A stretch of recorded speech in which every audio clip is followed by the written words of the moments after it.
Selamat datang di Rumah Bahasa. Pada video kali ini kita akan belajar tentang mengenal anekdot. Justin Bieber cukur rambut, netizen ngamuk. Padahal netizen punya salon juga enggak.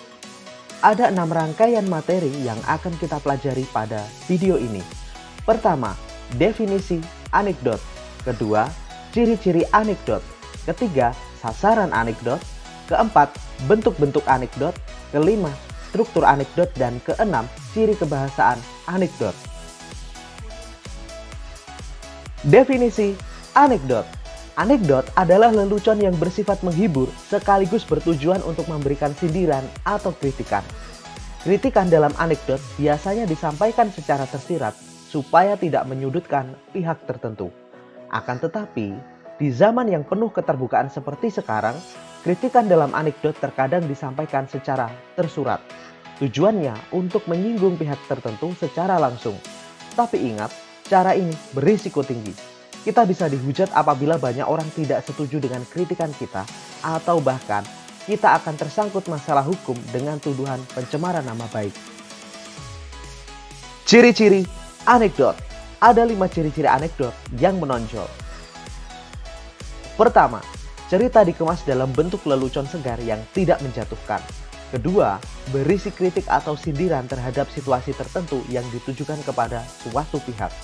Ketiga, melibatkan tokoh-tokoh yang dikenal oleh masyarakat umum. Keempat, mengangkat topik sosial karena topik ini berkaitan dengan hajat hidup banyak orang. Kelima, berbentuk narasi yang mengandung tokoh, alur, dan latar. Sasaran anekdot. Ada beberapa pihak yang dapat menjadi sasaran kritik dalam anekdot. Di antaranya sebagai berikut. Pertama, pejabat publik. Banyaknya godaan yang didapatkan oleh pejabat publik membuat mereka rawan melakukan kehilafan. Kontrol dari masyarakat berupa kritik dan masukan diperlukan supaya mereka tetap berusaha berada di jalan yang benar. Kedua, public figure. Public figure merupakan individu yang mendapat sorotan lebih dari publik. Ketika mereka melakukan kesalahan, ada potensi kesalahan tersebut ditirukan oleh pengikutnya, sehingga kritik bagi mereka juga diperlukan sebagai bentuk kontrol sosial. Ketiga, kebiasaan buruk masyarakat. Kebiasaan buruk di masyarakat seperti melanggar peraturan lalu lintas, membanggakan produk asing, dan malas membaca dapat menjadi sasaran anekdot. Harapannya supaya masyarakat dapat berubah menjadi lebih baik. Keempat, fasilitas umum. Fasilitas umum yang buruk juga dapat menjadi sasaran kritik dalam anekdot. Harapannya supaya fasilitas tersebut segera diperbaiki. Anekdot dapat dikemas dalam berbagai bentuk. Di antaranya adalah sebagai berikut. Yang pertama, narasi cerita atau dialog. Yang kedua, karikatur. Yang ketiga, komik. Yang keempat, meme. Dan yang kelima, stand up comedy atau dalam bahasa Indonesia disebut komedi tunggal. Bacalah contoh teks anekdot berikut, lalu mari kita identifikasi kritikan yang ada di dalamnya.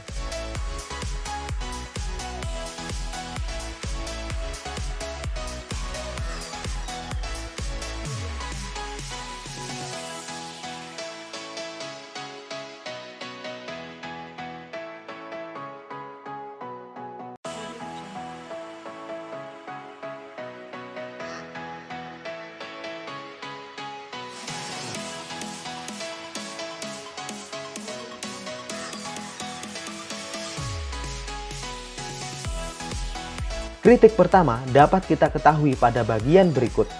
Pada bagian ini kita bisa menyimpulkan bahwa kritik yang disampaikan adalah tentang banyaknya masyarakat yang ikut-ikutan demo tetapi tidak memahami substansi masalah. Kritik kedua dapat kita ketahui pada bagian berikut.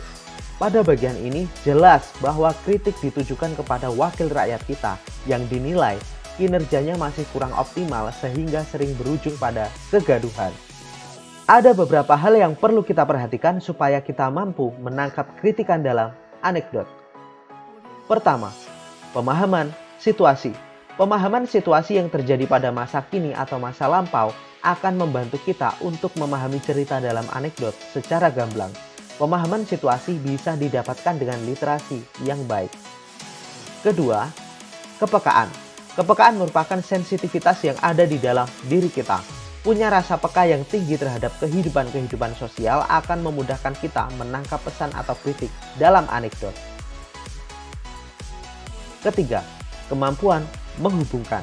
Pemahaman situasi dan kepekaan menjadi modal penting dalam menghubungkan situasi nyata dengan cerita, supaya pesan dan kritikan dalam anekdot bisa kita tangkap dengan jelas. Struktur anekdot. Ada 5 struktur anekdot yang perlu kita ketahui. Yang pertama, abstraksi. Abstraksi merupakan pembuka teks yang biasanya berisi latar belakang atau gambaran umum tentang isi suatu teks. Yang kedua, orientasi. Orientasi merupakan bagian cerita yang mengarah pada terjadinya suatu krisis, konflik, atau peristiwa utama. Bagian inilah yang menjadi penyebab timbulnya krisis. Yang ketiga, krisis. Krisis merupakan bagian inti dari anekdot. Pada bagian ini terdapat puncak masalah yang menimbulkan kekonyolan yang menggelitik dan mengundang tawa. Yang keempat, reaksi. Reaksi merupakan tanggapan atau respon dari krisis.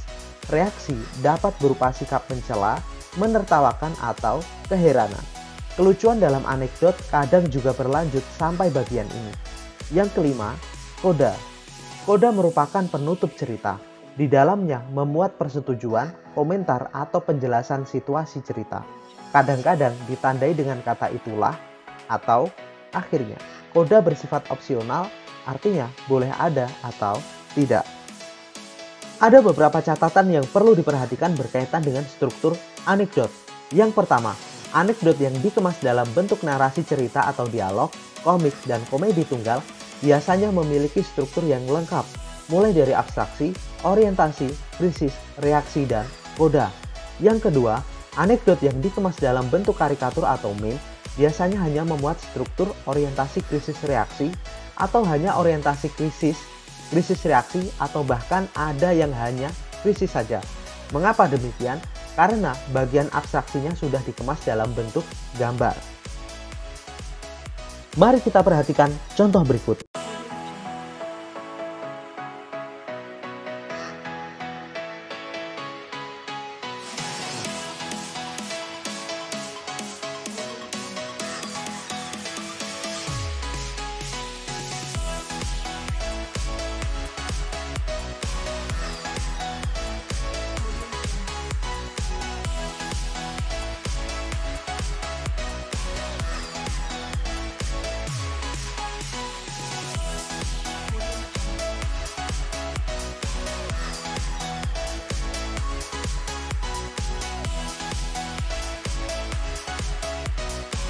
Bagian ini disebut abstraksi, karena bagian ini menjelaskan tentang latar belakang terjadinya cerita, pengenalan tokoh, serta lokasi cerita. Kemudian, bagian kedua ini disebut orientasi, karena bagian ini merupakan dialog pembuka cerita.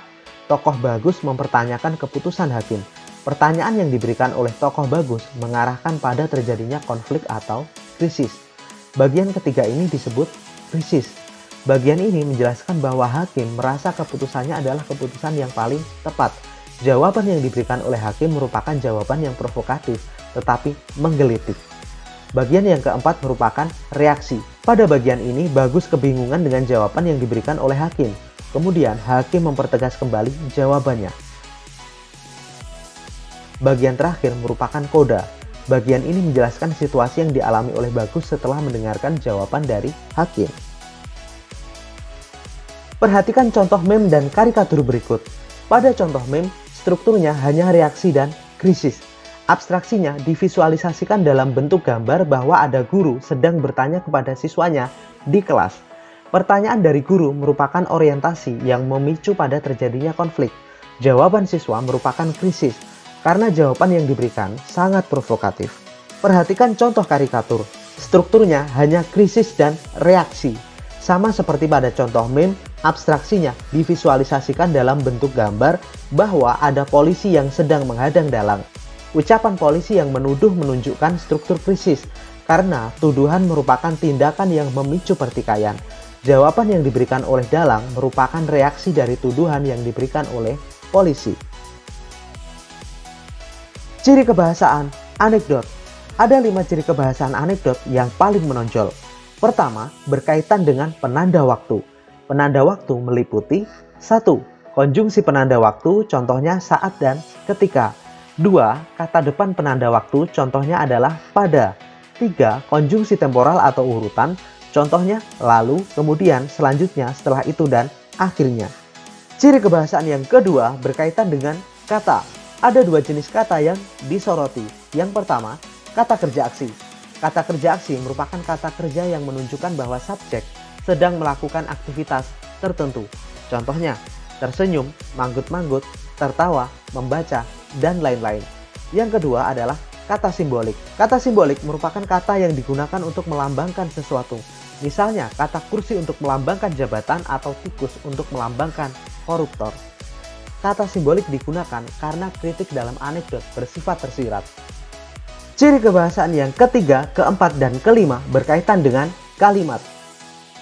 Ciri kebahasaan yang ketiga adalah kalimat langsung. Teks anekdot banyak memuat kalimat langsung karena teks ini termasuk dalam cerita narasi.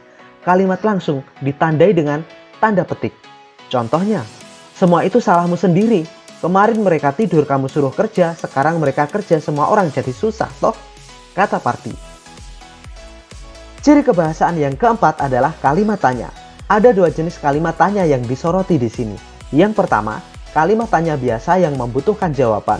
Contohnya, Pak, mengapa saya dipenjara 5 tahun? Yang kedua adalah kalimat retoris atau kalimat tanya yang tidak membutuhkan jawaban. Contohnya, apakah kalian ingin lulus sekolah? Ciri kebahasaan yang kelima adalah kalimat seru. Kalimat seru merupakan kalimat yang di dalamnya terdapat kata seru untuk mengungkapkan perasaan. Contoh, 1. Halah weh, kamu itu belum tahu saja sudah ikut-ikutan. 2. Loh pak, seharusnya hukuman saya lebih ringan. Kata halah dan lo merupakan kata seru. Halah digunakan untuk menunjukkan perasaan meremehkan, sedangkan lo digunakan untuk menunjukkan perasaan terkejut. Perhatikan contoh berikut.